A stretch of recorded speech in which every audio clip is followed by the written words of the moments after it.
In the 1980s, a single dollar bill carried the power of $3 or even $4 today, enough for a kid to buy lunch, snacks, and still have change left. Pocket money meant real buying freedom, not just spare coins forgotten in a drawer. A dollar gave choice and independence to children, and it shaped everyday adventure. But what changed so dramatically that a dollar now barely covers a candy bar? The answer reveals not just shifting prices, but a lost world of choice, independence, and everyday adventure. Here is what a dollar truly meant, and why its disappearance matters far more than you think. A dollar in the 1980s carried real weight, and the math behind it is straightforward. The Consumer Price Index tracked how prices changed over time. In 1985, the index was around 107, and today it is over 320. That means prices have more than tripled since the mid-80s. To estimate what a dollar from that era is worth now, multiply by about 3, sometimes closer to 4. So a single 1980s dollar equals roughly $3 to $4 today. Wages tell a similar story. The federal minimum wage in 1980 was $3.10 an hour, rising to $3.35 by 1981, and remaining there through the rest of the decade. That means every dollar earned represented about 30% of an hour's work at the lowest legal wage. Compare that to today's minimum wage of $7.25 an hour, where $1 is less than 14% of an hour's pay. The difference is clear. A dollar once took a bigger bite out of your paycheck, but it also bought you much more. Throughout the early 80s, the economy was turbulent. Inflation peaked at 14.5% in 1980, and unemployment stayed above 7% for years. The Federal Reserve, led by Paul Volcker, pushed interest rates sky high to tame inflation. That policy caused a painful recession, but it eventually stabilized prices. By the mid-80s, inflation dropped and the economy began to grow again. Still, wages did not always keep pace with rising costs. The result was that every dollar in your hand felt like a small fortune, especially for kids and teens. Understanding this conversion, how to mentally multiply by 3 or 4, sets the stage for everything that follows. This is not just nostalgia. The numbers show why a single bill could cover lunch, snacks, and a little adventure. That simple economic toolkit explains the real choices a dollar once unlocked. The 1980s opened with a storm of economic turbulence.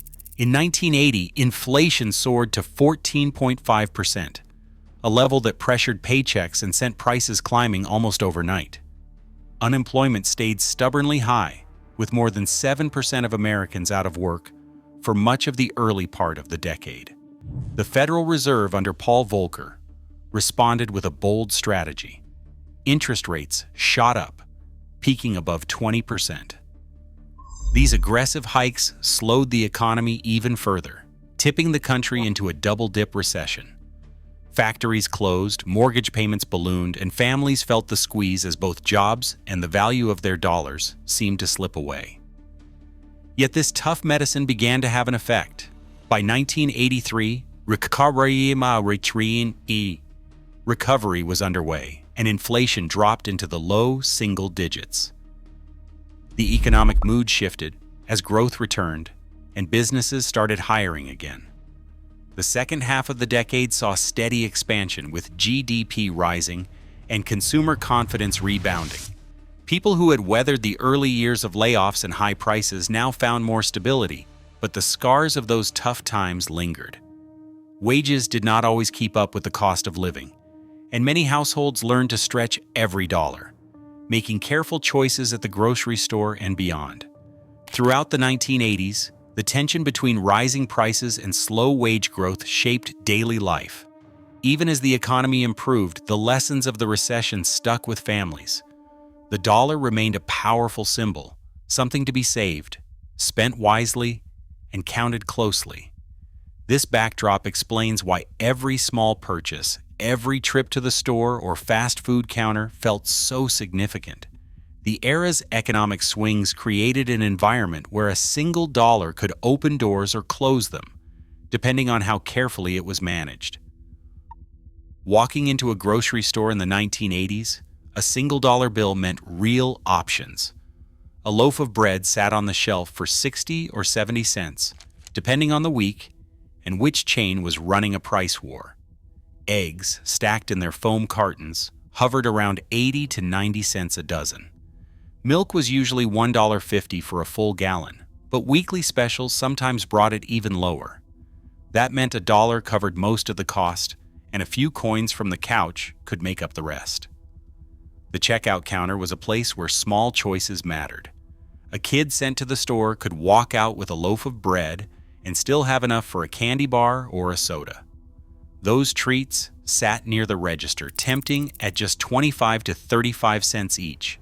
It was not just about one treat.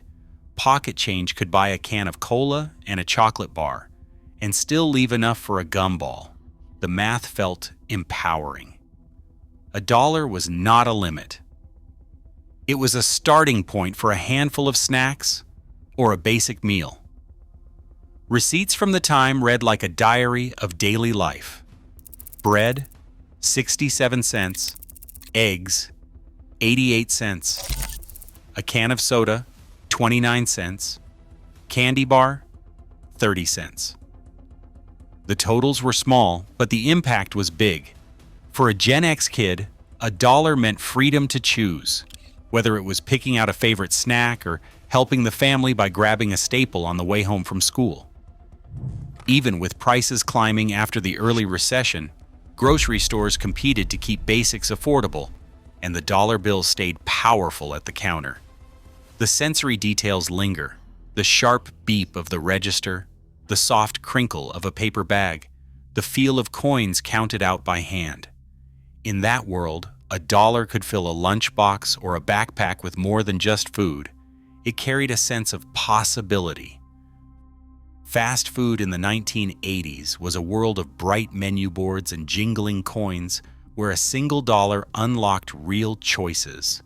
At McDonald's, a hamburger cost between 50 cents and 65 cents, while a small order of fries ran 45 cents to 55 cents. That meant a $1 bill could cover both, with a few pennies left to spare. The math worked just as well at Burger King and Wendy's, where competing chains kept prices tight to draw in crowds. By the late 1980s, Taco Bell's value menu made headlines with items priced at 59 cents, 79 cents, and 99 cents. For families on a budget, these price points were not just marketing, they were a reason to pile into the car on a Friday night. Internal memos from Taco Bell show the company designed these menus to let diners mix and match, making even a couple of dollars stretch across several items. Vending machines stood ready in schools, offices, and bus stations. A small bag of chips cost between 25 cents and 50 cents, depending on the brand and the machine. Soda cans from a vending machine usually fell in the 45 cents to 55 cents range.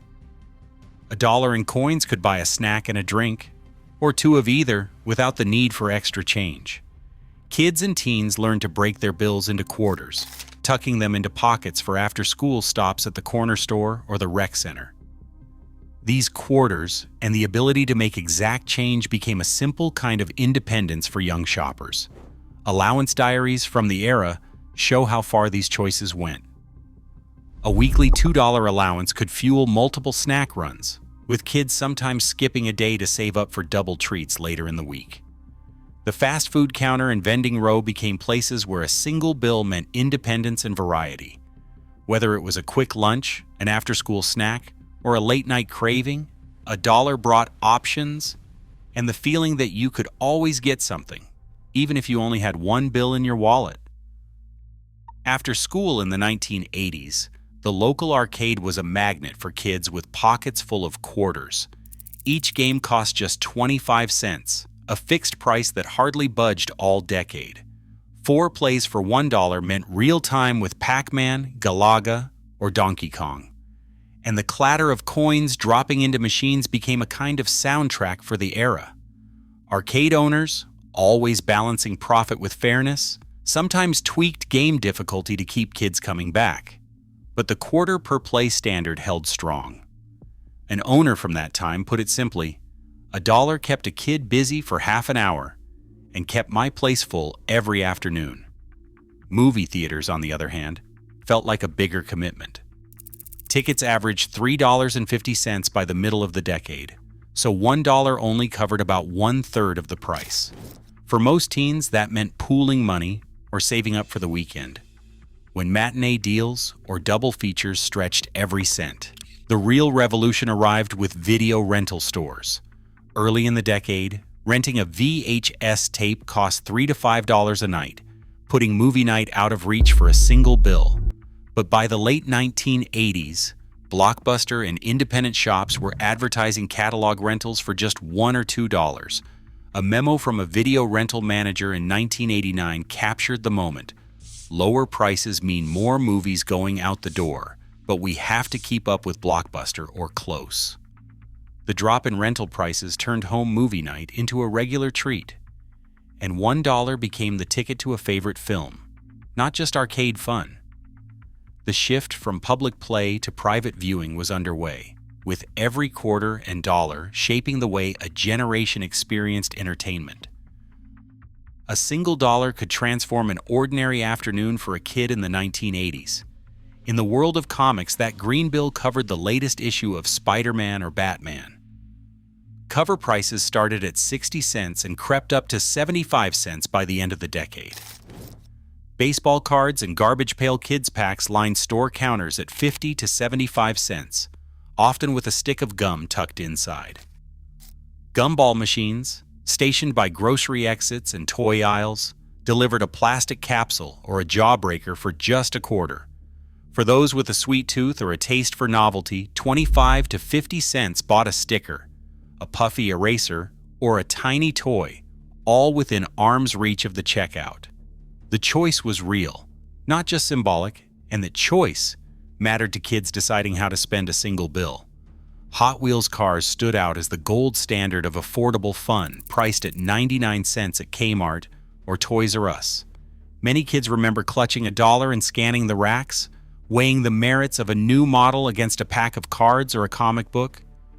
That $1 could mean a new toy now, or saving towards something bigger later. In many school cafeterias, lunch trays loaded with pizza, milk, and fruit cost a flat $1. Pencil packs hovered just below that threshold, and a handful of dimes could add a sticker or two for the notebook. For everyday purchases, $1 was an actual budget, not merely pocket change. Music stores and jukeboxes offered their own temptations. Cassette singles, known as cassingles, often landed at $1.49, but bargain bins and catalog deals sometimes dropped prices to $1. Jukeboxes in diners and pizza parlors played a favorite song for 25 or 50 cents, and even blank cassette tapes could be found for 99 cents during sales. Vinyl albums were out of reach for a single dollar, but every bill tucked away felt like progress toward that big purchase. Allowance ledgers and diary pages from the era show kids tracking each dollar, trading today's treat for tomorrow's splurge, and learning the basics of saving and spending in the process. For a generation, a dollar was not just spending money. It was a tiny ledger of independence and possibility. Gas stations in the 1980s displayed prices that now seem almost impossible. Regular unleaded averaged between 90 cents and $1.20 per gallon, depending on the year and region. At that rate, a single dollar bill could nearly fill up a small car's tank, or at least get you home from a friend's house without worry. For drivers, every trip to the pump was a reminder of just how far a dollar could stretch. Public transportation followed the same logic. City bus fares hovered between 50 cents and 75 cents in most major metro areas. A dollar was enough for a round trip in many towns, with a few coins left over for a snack or a phone call. Transit schedules from the era listed these fares in bold print, and riders often planned their days with exact change in mind.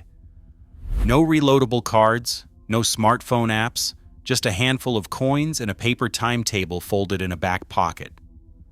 Communication on the go meant finding a payphone, and the standard rate was a quarter per call.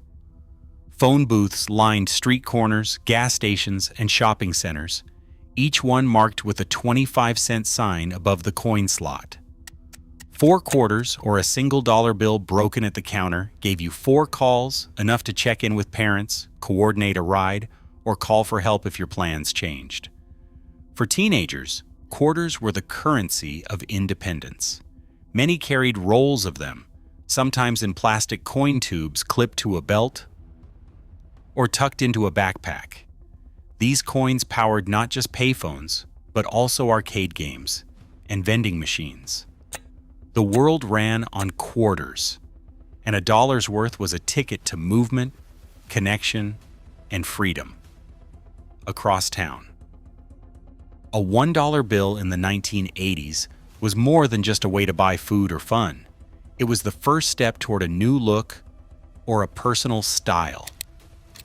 Chain store ads from the era promised t-shirts for $3 to $5, jeans for $12 to $20, and basic sneakers starting at $10. For many kids, that meant tucking away single bills from chores or birthdays, counting the weeks until they could finally afford something they had picked out for themselves. Shopping trips were slow and deliberate. Standing in front of a rack at Kmart or JCPenney, the choice of a new shirt was not impulsive. It carried the weight of weeks of saving. The feel of crisp bills, folded and refolded in a pocket, became part of the ritual. The checkout experience was sensory and immediate. The beep of the register, the slide of a cooler door, the soft thud of coins on the counter. Every transaction felt real. There was no swiping, no invisible digital transfer. The dollar had texture, a faint scent, and a story written in its creases.